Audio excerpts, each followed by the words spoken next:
وأصلي على رسوله الكريم أما بعد أعوذ بالله من الشيطان الرجيم بسم الله الرحمن الرحيم قل إن كنتم تحبون الله فاتبعوني يحببكم الله ويغفر لكم ذنوبكم والله غفور رحيم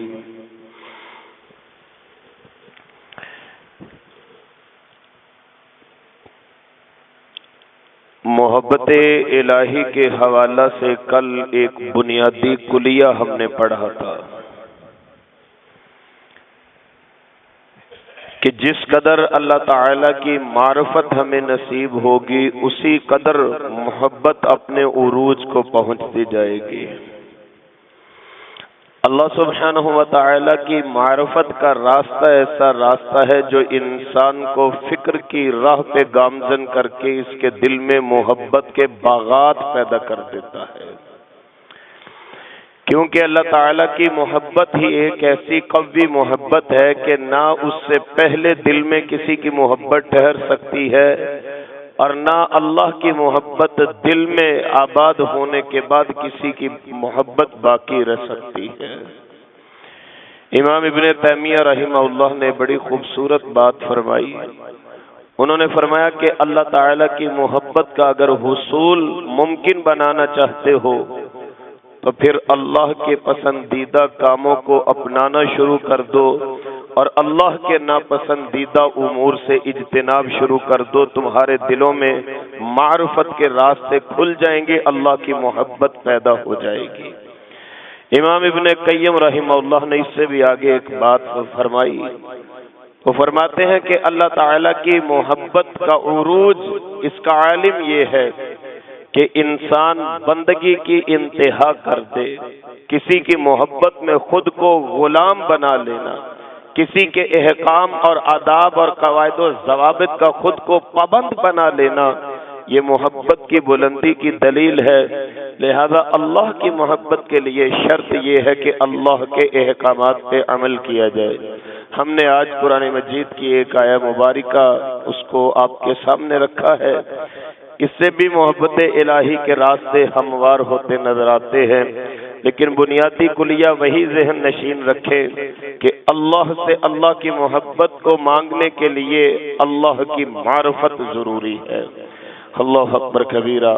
اور یہ کیسی عطا ہے، جیسا کہ ہم نے اسی عنوان کے تحت ابتدائی گفتگو میں گزارش کی تھی کہ اللہ کی محبت کے لیے بہت بلند ایمان ہونا ضروری نہیں۔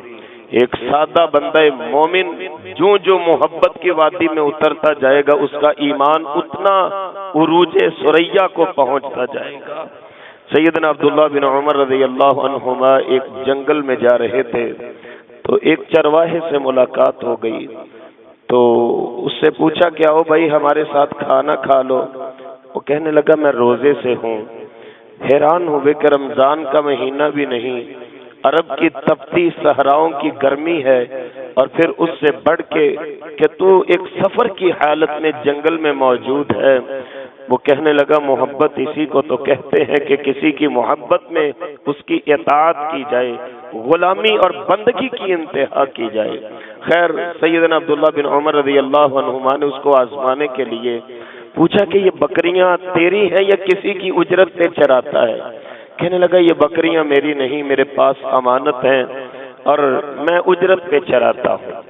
حضرت عبداللہ آزمانے کے لیے اسے کہنے لگے ایسا کرو ایک بکری میرے آگے بیچ دو۔ وہ کہنے لگا جناب یہ میری نہیں۔ آپ فرمانے لگے بیچ دو، تمہارا مالک تمہارے اوپر کتنا ٹرسٹ کرتا ہے، یقین کرتا ہے؟ کہنے لگا جی میرا مالک میرے اوپر حد سے زیادہ یقین کرتا ہے۔ تو آپ فرمانے لگے تو پھر اپنے مالک کو کہہ دینا کہ ایک بکری بھیڑیا اٹھا کے لے گیا۔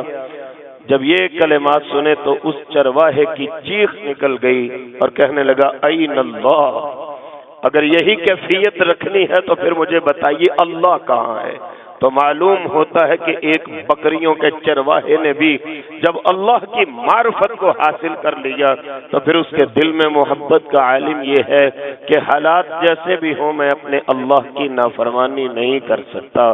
تو بہترین راستہ یہ ہے، بلکہ محبت کے اظہار کا اصولی طور پہ بہترین ضابطہ اخلاق یہ ہے کہ اگر اللہ سے محبت کا مجھے اور آپ کو دعویٰ ہے تو وہ عملی زندگی سے نظر آ جائے گا۔ اپنے اللہ کی پسند کو اپنی پسند بنا لو، اپنے اللہ کی ناپسند کو اپنی ناپسند بنا لو۔ اور قرآن مجید نے جو ضابطہ اخلاق ہمارے لیے مقرر فرمایا، قل ان کنتم تحبون اللہ فاتبعونی، میرے محبوب ان سے کہہ دیجئے اگر تم اللہ سے محبت کرنا چاہتے ہو فاتبعونی، تو حضور نبی کائنات صلی اللہ علیہ وآلہ وسلم کی اتباع، اطاعت اور پیروی اختیار کر لو۔ ہوگا کیا؟ جب یہ راستہ تم طے کر لو گے، یہ ضابطہ اخلاق اپنی زندگی میں تم مقرر کر لو گے، ہوگا کیا؟ یحببکم اللہ۔ صرف پھر یہیں تک نہیں کیفیت رہے گی، پھر بات اس سے آگے چلے گی۔ اب تلک تم اللہ سے محبت کرتے تھے، اب اللہ تم سے محبت فرمائیں گے۔ میں آپ کو اکثر وہ لونڈی کی مثال دیا کرتا ہوں جو پچھلی رات کو اٹھ کے تہجد کے نوافل ادا کر رہی تھی اور دعا مانگتے ہوئے کہہ رہی تھی، اے اللہ تجھے اس محبت کا واسطہ جو تو مجھ سے کرتا ہے۔ مالک پاس بیٹھا تھا، اس کی آہو بکا سے پہلے ہی اس کی نیند بیزار ہو چکی تھی، تو وہ جھنجھلا کے اٹھ بیٹھا اور کہتا ہے، اے اللہ کی بندی کیسی باتیں کرتی ہے؟ کہنا یہ چاہیے کہ اللہ جو میں تجھ سے محبت کرتی ہوں۔ کہنے لگی نہیں، میں اللہ سے کہہ رہی ہوں اللہ تجھے اس محبت کا واسطہ جو تو مجھ سے کرتا ہے۔ مالک کہنے لگا مجھے تیرے اس کلام کی سمجھ نہیں آتی۔ کہنے لگی اللہ کو مجھ سے محبت ہے تو پچھلی رات مجھے اپنی بارگاہ میں اٹھا کے کھڑا کر دیا ہے۔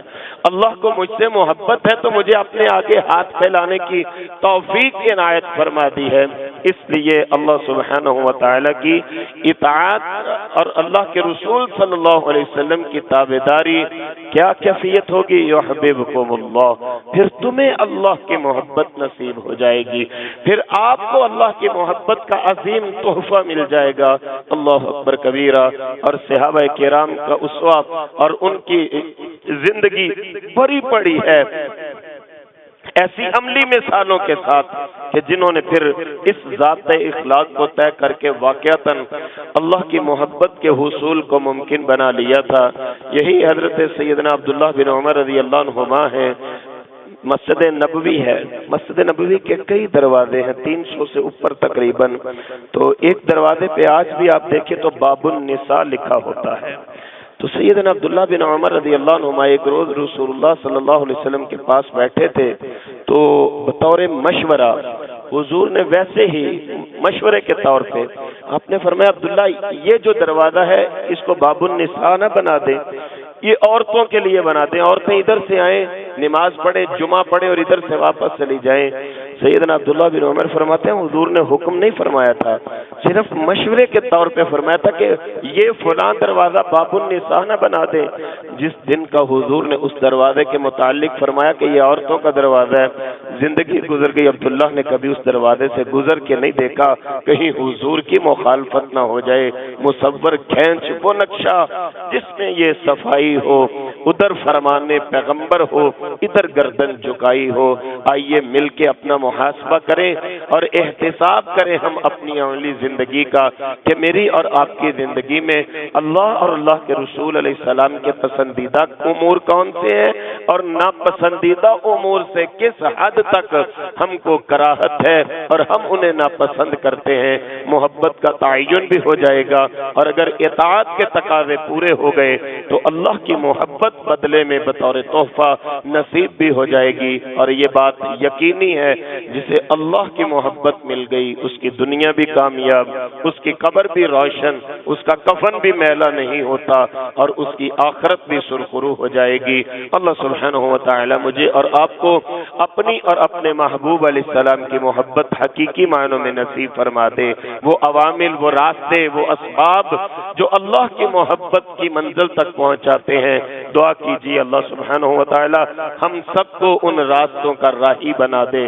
ہمیں حقیقی معنوں میں اپنا غلام بنا لے، بندگی کے تقاضے پورے کرنے والا بنا دے، تاکہ دنیا میں آنے کا مقصد پورا کر سکیں۔ اقول قولی ھذا واستغفر اللہ لی ولکم ولسائر المسلمین۔